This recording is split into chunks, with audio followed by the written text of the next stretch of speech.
We're born in the moonlight. Ain't no fantasy. Can't breathe in the sunlight. Hello, Aromas. This is Aromie here. Welcome back to the Red Embrace Hollywood. We are here, still talking to Charisse because, I guess we're gonna learn about her, about someone else. Your relationship with Marcus. I suppose you could call him a mercenary of sorts. He doesn't work for me per se, but he usually agrees in exchange of favors, if you will. Do you think he'll ever officially join your side? Do you know how old? I mean, I've asked everybody else this, so I'm not gonna stop there. Do you know how old he is? I'd like to know too, but I doubt we'll ever learn an exact number. He only appeared about 3 years ago, and I'd never seen nor heard anything of him until our first meeting back then. He might be quite young, or very old, or perhaps something in between. It's rather hard for me to say. She shook her head with a hint of annoyance. Very close to Heath. I consider him to be intelligent and well-meaning, even though he's occasionally somewhat self-absorbed. By that, I mean he loses sight of his community, the well-being of his fellow vampires, simply because he can't control his own emotions. I don't like to play favorites among my associates, but I do delegate things to Heath frequently, if only to keep him busy and distracted from his various ill habits. Her tone sounded slightly more guarded, even hesitant, but she swiftly cut her words short as if realizing this herself. He might yet become something great, one day. What about your thoughts on Randall? I wish we could say what are her thoughts on ourselves, but she's not going to say anything. He has a very dangerous position of power. The sway he holds over his followers could be turned toward unifying the Coven, but instead they struggle for anarchy. I don't consider him an evil man. I still hope to reach a compromise with him. I just want him to cease this ridiculous struggle that has no possible positive outcome. But I find myself ever less optimistic. Okay. He told me about what happened to his mother. Do you know anything of it? Yes, I allowed them to stay here. It was a decision made more from sympathy than practicality. He was despondent when his mother vanished. We couldn't say for sure what happened to her, of course, but in her last week before her disappearance, she had become suicidal. It was very sudden. She had always seemed delighted to be part of the Scari, and most of us adored her. Everyone believed she was flourishing even as a vampire, perhaps even more so than she would have had as a human. And then very abruptly, the facade of happiness she put on shattered. She refused to leave her bed, had violent outbursts towards all of us, even he, and cried in the darkness of her room all day, all night. We did everything we could to help her, but one evening she simply vanished. None of us could find a trace of her anywhere, as if she had dissolved into thin air. But I don't believe Heath has ever let her go. Alright, well, I paid a visit to Andrea earlier. Andre, or whatever how the hell you pronounce it, is it? Cherie stiffened a little. I'm not surprised he approached you. It was only a matter of time, really. Let's not waste time being coy with each other. I know he must have offered no small amount of vitriolic words about me. Perhaps he even asked you to join him. I'm not incorrect, am I? He did, but I refused. No, he didn't actually. Should we lie? I lied to her already before. Should I be truthful? She's been really truthful to me. He did, but I refused. I see, a prudent decision on your part, as I'm sure I don't need to tell you. Charisse gave me a long, somewhat dubious look. Andre is certainly charming in his own bizarrely frigid way. His power of persuasion can rival even the most charismatic Viscari at times. He wasn't very persuading to me, to be honest. He was more scary. Part of his appeal may come from the fact that he is thoroughly convicted in his own beliefs, and those beliefs are so dangerous that I would sooner agree to Randall's leadership than Andre's. Exposing ourselves to humanity will only end in bloodshed and prejudice. There's no way around it. And beyond that, his intentions to ultimately spread the race of vampires, to make the whole human race suffer simply because we suffer, is abhorrent. Damn, what the hell? It isn't evolution, it's taking away the core of life and death, the one thing that truly makes humans what they are. If we take over all humans, what are we gonna feed off of, Andre? Are you dumb? We have no fear or connection either, not because we have evolved, but because we have lost something dear to us. And he would drag everyone down into our darkness, whose conscience would just let them stand by and accept that. She trailed off bitterly, clenching one gloved hand.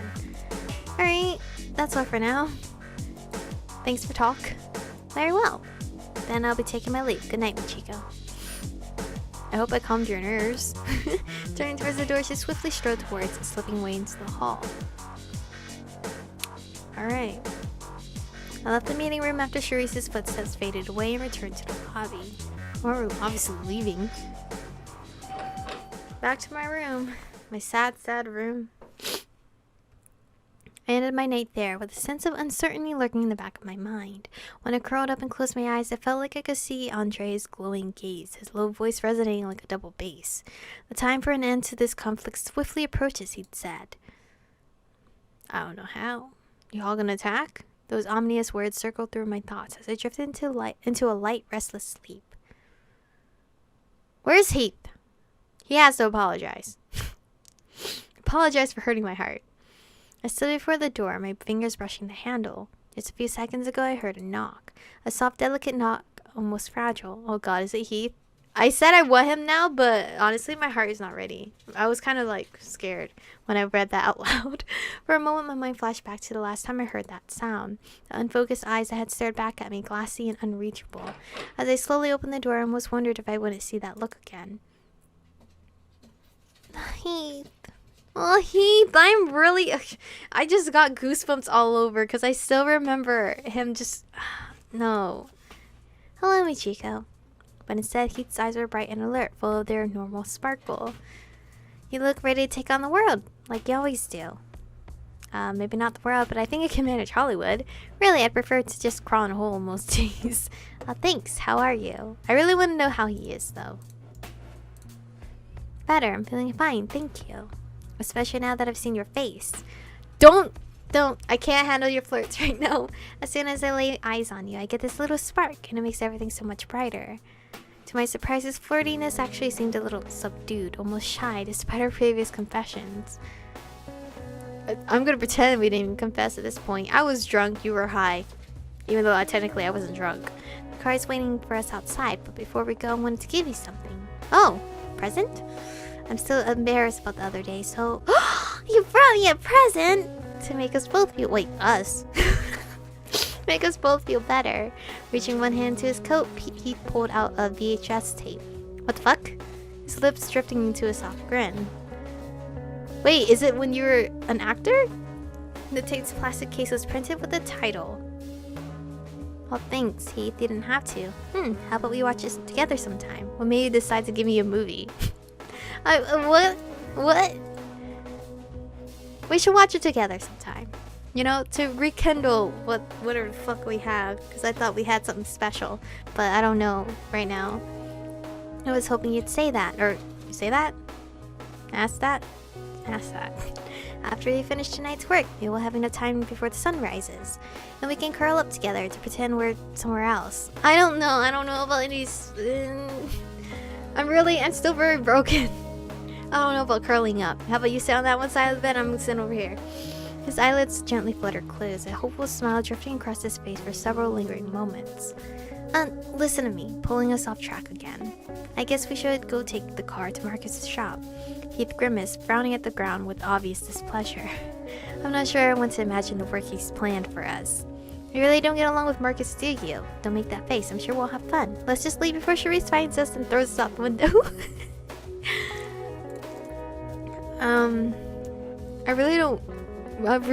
I really want to do this choice.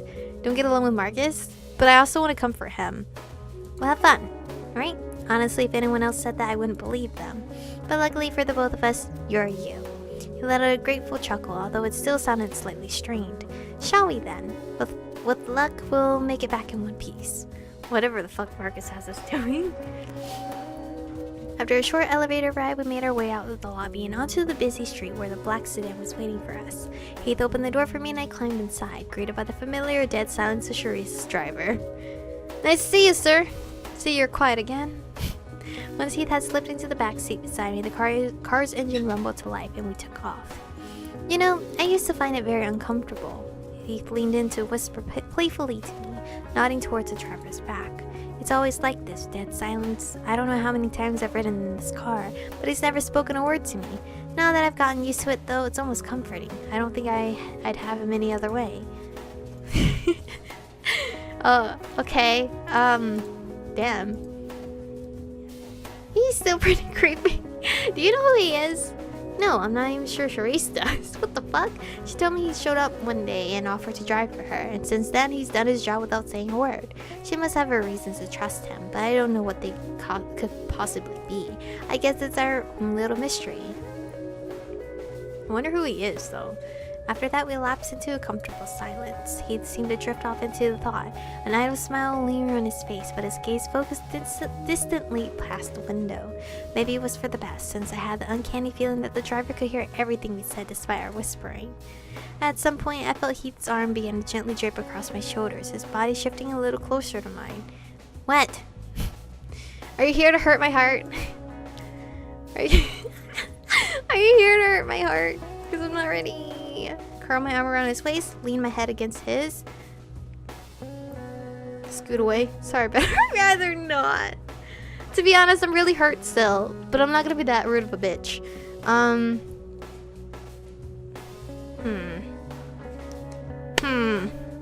Should I curl my arm around his waist or lean my head against his? Lean my head. I let my head rest gently against Heath's, leaning just a little bit into him. It's like I'm okay, but I'm not okay. Like, I'm not physically almost like wrapping my whole body onto you because I'm still hurt. An innocent, blissful smile crossed his lips in return. He leaned back against me, drifting his fingers softly through my hair. Still, he stayed quiet, either to avoid any awkwardness or because his own thoughts had pulled him in again. It's been several minutes like that, with only the engines humming passing traffic to fill the silence. Hello? The driver reached for his mobile phone with one hand, raising the antenna. Of course, he didn't say anything to whomever was on the line, clicked his phone off after a few moments. Oh. Rafa was stuck on her thing, but I was about to come help and she fixed herself again. But as soon as he hung up, the driver suddenly pulled up on the side of the road, emergency blinkers flickering on. Wordlessly, he motioned towards the door as if waiting for us to step out. I guess Charisse must have needed him urgently. With a slightly awkward laugh, Heath glanced at the driver. The driver said nothing. Well, we can walk the rest of the way. It's not too many blocks away. Hurrying outside, Heath opened the door for me. Alright, well, I guess, okay. And when I stepped out to the sidewalk, the door swung shut and the sedan took off down the street. You don't mind, do you, walking there? We can get a taxi if you'd like. No, it's fine. After the sewers, walking on the street is a luxury.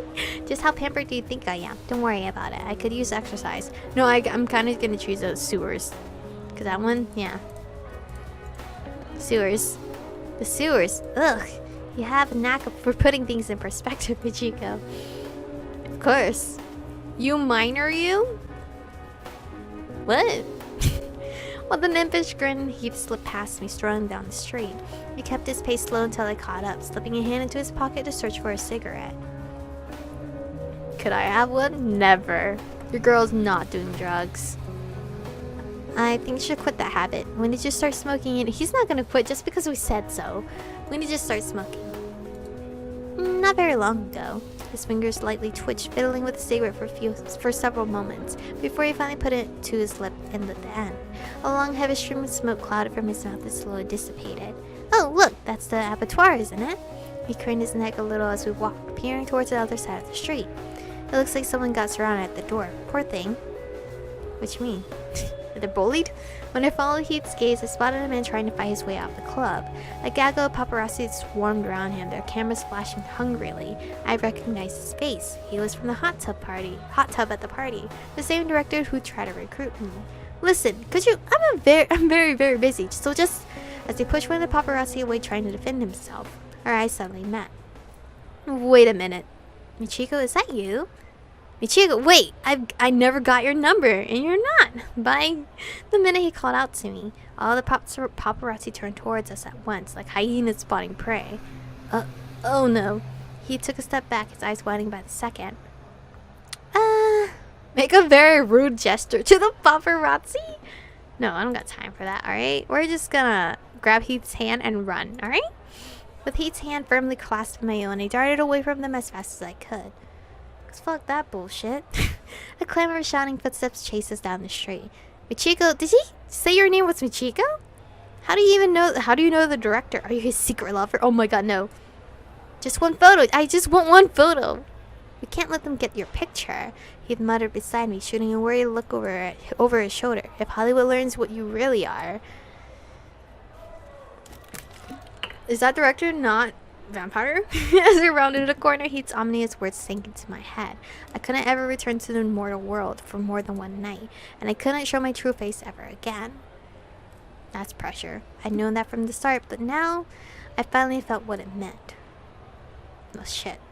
There it is! He suddenly cried out, pointing at a building down a small side street, one with a familiar neon red sign. We raced towards it as fast as we could, footsteps echoing through the alley. The sign grew closer and closer until finally... Is this safe? No, I gotta fucking blur this bottom shit. Whew. After we burst into Marcus's shop, he quickly slammed the door shut behind us. We lost the paparazzi a block or so back, but hopefully no stragglers had stalked us here. Someone's coming past the window. Heath quickly pulled me behind one of the merchandise shelves, ducking down. Hopefully nothing falls on top of us, to be honest. We watched as a silhouette flickered across the door's frosted glass, suddenly coming to a halt. The tall figure stood there, unmoving, almost as if it could see inside. Dare I ask why the two of you appear to be taking refuge amidst the strap-ons? Is this Marcus? Marcus thought we were just chilling, alright? Oh shit, I gotta blur this tiny ass thing too. Alright, well, shit. But anyway, this is where we're gonna stop for today's episode. I believe that is Marcus just questioning what the fuck we're doing. But anyway, thank you guys for watching. Stay beautiful, and I'll see you guys in the next one.